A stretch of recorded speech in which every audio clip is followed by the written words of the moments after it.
ከአቅም በላይና አመት ሙሉ ሰርተን የማናገኘውን ካለን የስራ ሁኔታ ጋር የማይመጣጠን ከፍተኛ የሆነ ግብር ክፈሉ በማለት እኛን በሀገራችን ሰርተን እንዳንኖር አደረጉን። ሃይዳችሁ ባላዎች እንደምን አላችሁ? ሰላም ናችሁ?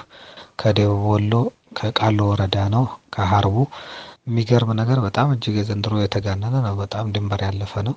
አንድ ሴት በረንዳ ላይ ተከራይታ ሻይ እና ቡና ትሰራለች እና እቺ ሴት በቀን ቢያንስ 10 እንኳን ስኒ ቡና ብትሸጥ 10 ስኒ ብትሸጥ 50 ብር ነው። በስንት እንደተጣለባት ታውቃላችሁ? 350 ብር የቀን ገቢዋ ተብሏል። ያቺ ሴትዮ አሁን ለቀቀች፣ አሁን ቦታዋን ማለት ነው።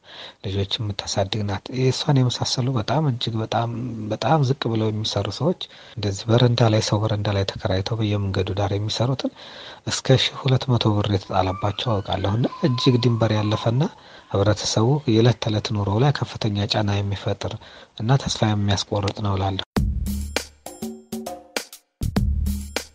ደቸወሌዎች ኢትዮጵያ ውስጥ መንግስትና ህዝብ ተራርቀዋል። ግብር ከፋይ የሚባለው ደግሞ በጣም የወረደ ድሃው ነው እንጂ ሀብታሞቹ ከፍተኛ ሚሊዮን ብር የሚያንቀሳቅሱት የሚከፍሉት ግብር የኢትዮጵያ ሁሉ የሚያውቀው ነው። በጣም የሚያሳዝን ነው።